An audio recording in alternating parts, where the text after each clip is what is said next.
This is what you're after. This is an image of the 2019 MIU graduation. So these are all your seniors, yeah. And ultimately, I believe that all of you are here because this is what you want, isn't it? Do feel free to unmute or put up your hands and correct me. And I believe in the next 3-4 years, you'll be working towards this particular event in your life. But what I wanted to say is think a little bit further beyond that. The reason is that right after this ceremony, or even before this ceremony, this is what is happening. You'll be working. You'll be in a place working, solving something for an employer. Chances that you'll be sitting in an office, maybe something that looks like this, or more messy, or better organized, or whatever the case is, you'll be working. So if you are in uni and you're working towards your graduation, I think that's a little bit, you may miss something. So it'll be even better that in these 3-4 years, you aim to improve yourself to a point that you can actually do this. You can actually work, you can work very well, and you are well equipped to climb the corporate ladder, become more senior, and make more money, have enough income in such a way that you can have a family, you can support your parents, you can support your siblings, and so on and so forth, right? Okay. So the thing is this, when I was preparing this set of slides,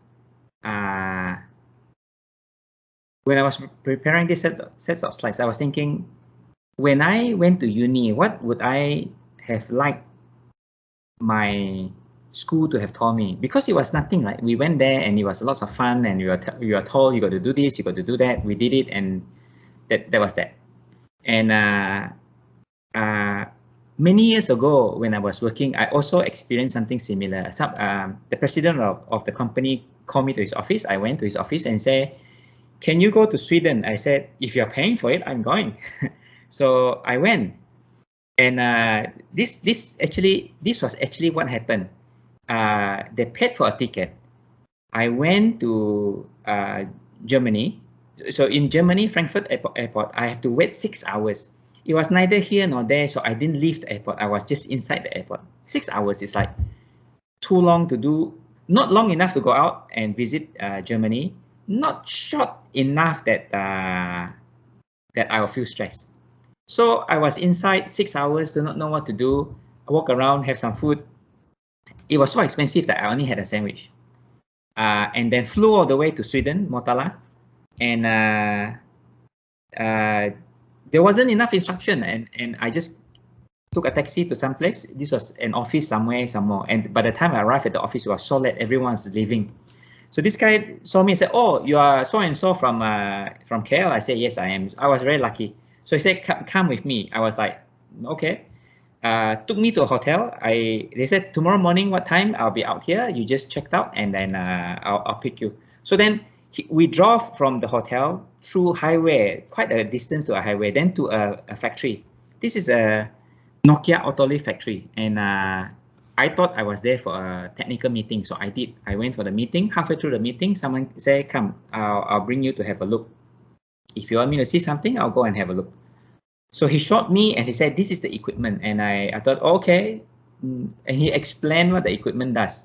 Okay. So then at the end of the 5-hour meeting, he took me again, drove me all the way to the airport. And I flew off. From there, flew back to KL. And a day or two later, the president called me and he says, "Can we do it?" I said, "Do what?" He says our European counterpart says that particular equipment is something so difficult that we can't do in Malaysia. And I was like, "Why didn't you tell me earlier?" So I went through the whole trip not knowing what is expected out of me. And then when I came back, you asked me a question. Had I known, I would have asked different kind of question. I would have prepared myself. You understand? So it's the same with you here right now. Day one, university. What is the end point? What should you be gathering as you go along so that you'll do very, very well when you'll do well in uni and you'll do well beyond that? Okay. Hence, what I have prepared for you are some advice that I wish my senior and my lecturers have told me beforehand. Yeah. First one is this: focus on learning, not marks. Let me tell you why. I guarantee 80, 90, even 99% of you are very concerned about marks. You argue to get 1 or 2 marks more. Chances is that you are like, look, I'm very concerned about my scholarship. I'm very concerned about my grades. So you argue about marks. You actually, I have students. I've been in MIU only less than 6 months, and I have students arguing with me, wanting marks and telling me how good they are. I mean, to me, that's not the point. And if all you want is mark today, I can give you all the marks. But what does it mean? Have you got all the learning? Would you be able to go out to work with all the skills and knowledge? For us, marks is free. I can just give it to you, right? Am I making sense? But what is important is learning. Why learning is this? At the end of the day, you need to skill yourself, equip yourself to a point that you can actually go out to work. Today, you're not ready, but we are here to help prepare you so that you can go out to work. You can become an engineer. You can actually do the analysis. You can actually do the design. You can do the work that is required of you. When you go to work, there is no more marks. You cannot haggle with marks anymore. Yeah. Your employer is not going to say, okay, I give you 50 marks. I give you 78 marks. No such thing. They give you something to do. They expect you to do it. They expect you to do the things that you have been trained for. And they actually expect you to add value to them, right? If you can, the more you can add value to them, the higher they'll promote you to. They'll promote you to a point that you can't contribute beyond that, and then that's it. You're stopped there. Am I making sense? So, first tip is that throughout your next 3-4 years, don't care about marks. Focus on learning. What the marks tells you is how close or how far you are from the target that we are preparing you for. Which means this: if you come to my class, and if my class has got a certain number of learning outcome, yeah, learning outcome is like at the end of the semester, you must be able to achieve this. The mark just tell you how far or how close you are to the mark that I need you to get to. Yeah, you can argue with me about marks, but it's just an indicator. So it's like you boiling water. You have to get to 100, and right now the thermometer tells you are 50. You're gonna say, no, I should be 70. Okay, I give you 70, but the water is still 50, not 70. You understand what I'm trying to say? So you only take marks to tell you where you are, what adjustment that you need to make. But ultimate focus would be your learning. So never forget this. It's not about marks. It is about the learning. Okay, number 1. Number 2. So we say focus on the learning. Learn what? Now, the default is that I come to study engineering, I come to study computer science, I come to study whatever discipline that you want. The discipline-specific knowledge is required. So it can't be that you come and study civil engineering and you got missing the basic civil engineering principles, right? It cannot be that you come and learn E&E or mechanical engineering and you don't understand the law of thermodynamics, you don't understand Ohm's law. It can't be, right? Those things you must learn, and you will learn. And over the 3-4 years, we will drown it into you. We will drum it into you. You will learn it. But the key learning is this, actually. You see, when you go out to work next time, you never stop learning, because remember I said they'll promote you to a point that you can't anymore, right? So the only way for you to be even better and they can continue to promote you is that you continue to learn. You continue to learn new things. You continue to experience things. And hence, the thing that beyond the discipline-specific knowledge, the thing that you need to learn is to learn how to learn new things, to learn how to think critically, how to analyze situation. And why do you do all those things? Is that you want to learn how to solve whatever challenges thrown at you. See, the reason is when you go to work, why is there work? Because they have challenges that they need to solve. Why they hire you? They want you to help them solve the challenges, the headaches that they have, right? If there's no headaches, there's no jobs. You understand? So what to learn is learn how to learn how to think, learn how to solve challenges. So this is the second important point that I need to give you. The third one is this.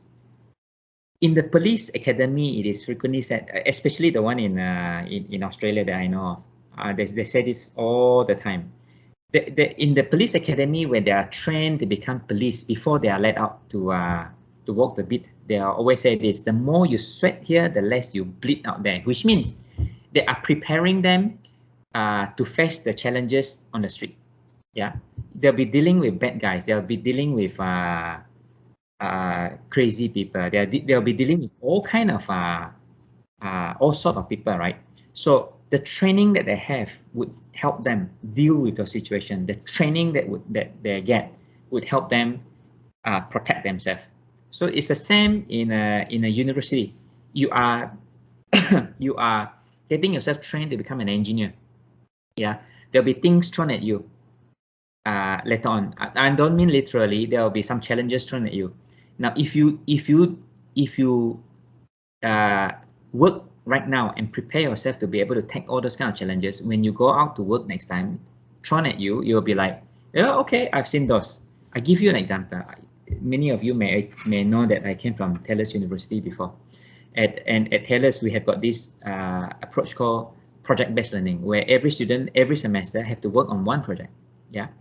So at one reunion meeting where all the alumni came back and we had a meeting, every single student that I come across, I ask them, so how's work? They say, okay. And when I asked the question, how has the training at Taylor's helped you? They all say this. In actual fact, every single one of them says this. They say project-based. Why? Because when you go to work, it's all project. And everything that we have learned about project, how to deal with difficult people, how to put things together, how to whatever, it's the same in the workplace. So to them, it's like, I've been trained. It's no issue. But when those guys in uni, when they don't want to work on their project, they don't learn it. When they go out to work next time, they don't have the benefit. You understand what I'm trying to say? So the more you sweat now, the less you bleed out there. Yeah. Let me give you another example. This student, I was the academic supervisor for his internship. So I went and meet with his industrial supervisor. I said, so how is so and so? He says, very good. I said, can you elaborate? Do you mean by he's very good? He said, he make less mistake than my engineer. I mean, our student was not even an engineer yet. They were just student, right, doing an internship. He said, he make less mistake than his engineers. Yeah. So it's the training that you get in uni that prepares you for work, and hence, whatever things we throw at you, work and prepare yourself. If it is too much, because every lecturer think that every lecturer would think that you're whatever they're teaching you, you are this is the only subject. We don't quite really care about the other, but we are trying to fix this. Yeah. They don't really care about what the other lecturers is giving you. To them, it's like, I give you this, I need you to do this, thinking that you got nothing else. You understand? So sometimes it could be too heavy. You can feedback to us. Sometimes we overlook certain things. We may 3-4 of us may say we got test today, SAM there, which is ridiculous, right? And if you feedback to us, we can get those things fixed. But whatever it is, whatever things that we throw at you, essentially is to prepare you for work. So the more you sweat now, the less you bleed later on. This is one more. The next one is I'm asking you now to start building your professional network now. You'll be thinking, hey, I'm just a student. How do I build my professional network? If we are in a session in a campus right now, you just look left, look right. These are all your professional network. Let me explain to you why. These are all my classmates. In actual fact, last night when I was preparing this slide, I have got a lot more, but I couldn't find a way to fit them all in, so I just took 4 of these. Chun Seong on the top left. Chun Seong now is working. It says the University of Bath is actually from Monash, but then he took his MBA, I think, from Bath. I can't remember the company that he's in right now. So, but he's a president of the Chinese portion of the business. I mean, Jun Xiong and it's just like I mean, any of our classmate, right? So he's just a classmate. I can go and talk to him if there's something that I need to do. And the last time we met was in Kedah. He was with a gas supply company, wanting to supply to our company. Yeah. Sun Hin, top right. We were just chatting last night and this morning as well. He is with a company called Keysight Technology, part of this HP group of companies. So he's a senior director there right now. So he looks after sourcing. So if I want to supply something, he's the best contact for me to go and talk to, right? Chia, bottom left. Chia now works for Oracle, and again, he has reached a point that he's a director of the company. Afonso on the bottom right, he runs his own company right now. He runs many of his company right now. Why am I telling you this? What the people that you went to school with, those that sits on your left, on your right, in front of you, behind you, their career would grow, so would yours. So at some point in time, you'll have connection to all these key places. Yeah, not only uni, you know. Next time when you go to work, those people that you meet, you will become more senior, they will become more senior. So you actually build network that way. But you can start building your network today by knowing your classmates, by getting to know them well. It just so happened that me and my classmates are still in touch. We actually have a WhatsApp group that we chat on regular basis. And last night there was a hype of an activities because we found one of our classmates, Sun Hin, top right. He is from Penang Free School, and there was a Zoom meeting, and different people from different alumni came back, joined, and had a chat. And so this guy was talking, and he said he went to Monash and da da da da. Then Sun Hin said, "Then you're my classmate." Turns out that we were classmates. So then we include our friends into the WhatsApp group. So it is of importance that you take advantage of the situation that you have right now. You're in a network of people who will become very senior over time, and it's time to get to know them, and it's time to have them in your professional network. Okay, so the advice is start building your professional network now amongst your university classmates. The same goes through with your secondary school classmate. Keep in touch with them, because some of them is going to become a dato, some of them is going to become a I do not know what. Yeah. So take advantage of that. Second last one, don't be shy. I know you guys are like, anyone want to ask something, anyone want to say something, all of you like, oh, can I? You don't even switch on your video. Let me put it to you this way. Yeah. Assume you went to a pizza store, your favorite one, whichever one it is. Could be Pizza Hut, it could be whichever one, Domino's or American or whatever that whichever pizza store that you like, you went there and you order a large meat lovers pizza. Okay, and so you're expecting a large pizza with lots of meat, all of it. But this man waiter came, serve you a small vegetarian pizza. What would you do? You see, every time I ask this question, in a real face-to-face class, everybody will say, I'll complain. I purchased something and then I didn't get what I want, and then I'll complain. I would say things like, look, this is not what I ordered. I ordered a large meat lovers pizza, and this is a small vegetarian pizza, right? So why am I telling you this story is this? You are paying for the courses that you're attending right now. Your parents are paying for the session, for the training, for the education that you'll be getting for the next 3-4 years. And if you order a large mid-level pizza and you don't get it, don't settle. Do not settle. Which means if you are not getting what you think you are paying for, don't settle. So if you come to a class and something is being taught and you didn't get it, meaning you didn't understand it, ask. Why should you be shy and then go and ask your friend? You pay the university to arrange for a lecturer to teach you, to train you.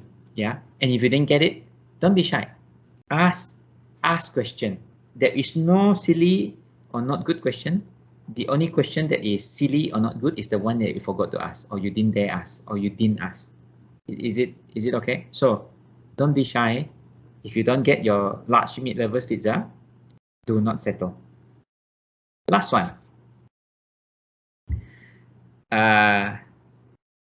The question I asked earlier is, why are you in uni? Chances is that you're going to say, we all come to uni, don't we? Actually, not necessary. Or it could be like, oh, my parents asked me to come to uni. No. That's not what I'm after. What I'm after is that, why do you think you are here in uni at this point in time? You must know your why. Let me tell you why. If I know why I'm doing something, I become very motivated. Say, let's just say this. If I want to be the world champion in, I don't know, boxing maybe, or whatever the case is, yeah, I'll train. Even though how painful it is, how tiring it is, I'll train because that's what I want. That's my why. Yeah. If you are in uni and you don't really want to be here, you don't have a why. You won't slog for it. You won't work hard. You would not be motivated. I give you one example. Student in my class, she came to talk to me and he says, so we had a conversation because she's not doing well. And when asked why she's doing this, she said, my mom asked me to do engineering. I said, what do you want to do? I want to do law, she says. Guess what she did? She's not motivated and she fell. And she purposely failed, in my opinion, she purposely failed herself to the point that she get terminated, excluded from the program. Why? Because she wants to do law. Now, because she's interested in doing law, irrespective of how difficult it is, because she wants it, that's her why. She will work for it. Okay? So the question I have for you is, what is your why? Why are you here? Okay? In the interest of time, we got about 1+ minute more. I just want to say this. When I say we, I mean the university, me and my colleagues in the School of Engineering and Computing, wishes you all the best. And we would just like you to remember that we are here to assist you in your journey through university in the next 3-4 years. Yeah.